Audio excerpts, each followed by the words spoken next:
அதாவதுங்க நம்ம மக்களை கூப்பிட்டு கலெக்டர்கிட்ட போய் ஒரு மனு கொடுக்க போறிய பாதுலையே வரல, கால் ஓஞ்சு செருப்பு தேஞ்சு எல்லாம் முட்டி வலிக்குதுன்னு கவலைப்படுறீங்க. இதை கருத்தில் கொண்டு கலெக்டர் நீங்க மனு வாங்கி 30 நாட்குள்ள பதில் போகிறேன்னா உங்களுக்கு அபராதம் விதிப்போம்னு கோர்ட்டு சொல்லுது. இதை பத்தி நீங்க என்ன நினைக்கியன்னு கேட்டோம்.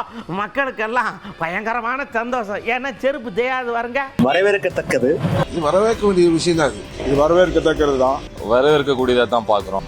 எத்தனை நாள் பெட்டிஷன் போடுவாங்க, இந்த பெட்டிஷன் தீர்மானமாக ஒவ்வொரு பிரச்சனையும் சால்வ் ஆகும். இந்த மாதிரி இது போடும்போது அவங்களோட வேலைகள் கொஞ்சம் குயிக்காக நடக்கும். ஒரு பெட்டிஷன் கொடுக்குறோம், அவர் உடனடியாக அது ஆக்ஷன் எடுக்கலைன்னா அது நம்மளுக்கு ரொம்ப கஷ்டமாக தான் இருக்குது. இந்த மாதிரி ஒரு அறிவிப்பால் உடனடியாக நடவடிக்கை எடுப்பாங்க, எங்களுடைய பிரச்சனைகள் தீர்க்கும் அப்படிங்கிற ஒரு நம்பிக்கையில் அது கண்டிப்பாக வரவேற்கும். நாங்கள் திரும்ப போய் நாங்கள் மனுக்கள் கொடுத்துக்கிட்டு இருக்கோம். இந்த முடிவு எங்களுக்கு ரொம்ப வரவேற்கத்தக்கது. இதில் கீழே உள்ள அதிகாரிகள் சரியாக வேலை செய்யாதனால இது கலெக்டர்கிட்ட போகுது. கலெக்டர் சரியாக நடவடிக்கை எடுக்காதனால தான் ஃபைன் போடுறாங்க. இதனால் மக்கள் ஒரு மனு பரிசீலனை செய்கிறதுக்கு அரசு அதிகாரிகள் தாமதம் ஏற்படுத்தினா அவர்கள் மீது நடவடிக்கை எடுக்கிறதுக்கு இது உறுதுணையாக இருக்கும்.